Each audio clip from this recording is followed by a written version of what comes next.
ಸ್ನೇಹಿತರೆ, ಕೆಲವೊಂದು ಸರಳ ಪ್ರಯೋಗಗಳ ಮುಖಾಂತರ ಜನರಲ್ಲಿ ವೈಜ್ಞಾನಿಕ ಮನೋಭಾವವನ್ನು ಬೆಳೆಸುವ ಈ ಒಂದು ಪ್ರಯತ್ನಕ್ಕೆ ತಮಗೆಲ್ಲರಿಗೂ ಸ್ವಾಗತವನ್ನು ಕೋರುತ್ತಾ, ಇಲ್ಲಿ ಒಂದು ಗಾಳಿ ತುಂಬಿರುವಂತಹ ಬಲೂನ್ ಇದೆ. ಈ ಬಲೂನಿಗೆ ಒಂದು ಶಾರ್ಪ್ ನೀಡ್ಲಿಂದ ಚುಚ್ಚಿದರೆ ಸಹಜವಾಗಿ ಅದು ಒಡೆದೋಗಬೇಕು. ನೋಡಿ ಈಗ. ಆದರೆ ಅದೇ ರೀತಿ ಮತ್ತೊಂದು ಬಲೂನ್ ತಗೊಳ್ತೇನೆ. ಈ ಬಲೂನಲ್ಲಿ ನಾನು ಒಂದು ದಿವ್ಯ ಶಕ್ತಿ ಇರುವಂತಹ ಒಂದು ತ್ರಿಶೂಲ ತಗೊಂಡಿದ್ದೇನೆ.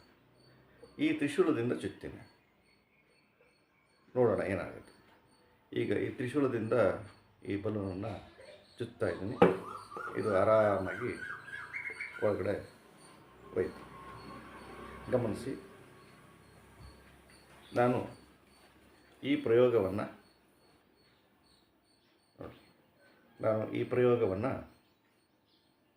ಒಂದು ಕಾವಿ ಬಟ್ಟೆ ಹಾಕ್ಕೊಂಡು, ರುದ್ರಾಕ್ಷಿ ಮಾಲೆ ಹಾಕ್ಕೊಂಡು, ಬಟ್ಟೆ ಬಳ್ಕೊಂಡು ಪ್ರದರ್ಶನ ಮಾಡಿದರೆ ನಾನು ಬಲೂನ್ ಬಾಬಾ ಆಗ್ಬಿಡ್ತಾ ಇದ್ದೆ.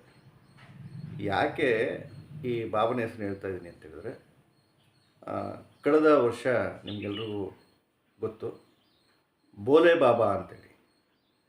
ಆ ಬೋಲೆ ಬಾಬನ ಅವಾಂತರ ನಿಮಗೆಲ್ಲರಿಗೂ ಗೊತ್ತಿದೆ.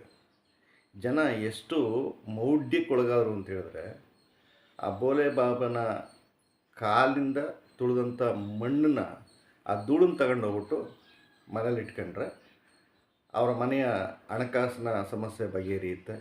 ಜೊತೆಗೆ ಅವರ ಸಂಸಾರ ಸಂಪದ್ಭರಿತವಾಗಿರುತ್ತೆ ಅನ್ನುವಂಥ ಮೌಢ್ಯಕ್ಕೆ ಒಳಗಾಗಿ ಆ ಕಾಲನ್ನ ಧೂಳು ಸಂಗ್ರಹ ಮಾಡೋಕ್ಕೋಗಿ ಒಬ್ಬರಲ್ಲ ಇಬ್ಬರಲ್ಲ 120 ಜನ ಸತ್ತರು. ಇವತ್ತು ನಾವು AI ಬಗ್ಗೆ ಮಾತಾಡ್ತೀವಿ, ಚಂದ್ರನಲ್ಲಿಗೆ ಹೋಗಿ ಬಂದಿದ್ದೀವಿ, ಸಾಕಷ್ಟು ವೈಜ್ಞಾನಿಕವಾಗಿ ಮುಂದುವರಿತಾ ಇದ್ವಿ. ಅದ್ರ ಜೊತೆಯಲ್ಲೇ ಇಂತಹ ಮೌಢ್ಯ ಜನರಲ್ಲಿ ಹೇಗಿದೆ ಅನ್ನುವಂಥದ್ದನ್ನ ತಿಳಿಸುವ ಭಾಗವಾಗಿ ಭಾರತ ಜ್ಞಾನ ವಿಜ್ಞಾನ ಸಮಿತಿ ಇಂತಹ ಪ್ರಯತ್ನಕ್ಕೆ ಪೂರಕವಾಗಿ ಮಳವಳ್ಳಿ ತಾಲೂಕಿನಲ್ಲಿ, ಮಳವಳ್ಳಿ ಪಟ್ಟಣದ ತಾಲೂಕು ಪಂಚಾಯತ್ ಸಭಾಂಗಣದಲ್ಲಿ ದಿನಾಂಕ 5/4/2025 ಅಂದರೆ ಮುಂದಿನ ಶನಿವಾರ ಮಧ್ಯಾಹ್ನ ಒಂದು ತಾಲೂಕು ಸಮಾವೇಶವನ್ನು ಆಯೋಜಿಸಿದೆ. ಆ ಸಮಾವೇಶದಲ್ಲಿ ಇಂತಹ ವೈಜ್ಞಾನಿಕ ಚಿಂತನೆಗಳನ್ನು ಬಿತ್ತುವ ಕಾರ್ಯಕರ್ತರ ಪಡೆಯನ್ನು ತಯಾರು ಮಾಡುವಂತಹ ನಿಟ್ಟಿನಲ್ಲಿ ಸಮಾವೇಶನ ಆಯೋಜನೆ ಮಾಡಿದ್ದೀವಿ. ತಾವುಗಳೆಲ್ಲರೂ ಆ ಸಮಾವೇಶದಲ್ಲಿ ಬಂದು ವೈಜ್ಞಾನಿಕ ಚಳುವಳಿಗೆ ಕೈ ಜೋಡಿಸ್ಬೇಕು ಅಂತೇಳಿ ಮನವಿ ಮಾಡ್ಕೊಳ್ತೇನೆ. ನನ್ನ ಈ ಒಂದು ವಿಡಿಯೋ ಇಷ್ಟ ಆಗಿದ್ದರೆ ಲೈಕ್ ಮಾಡಿ, ಶೇರ್ ಮಾಡಿ. ಧನ್ಯವಾದ.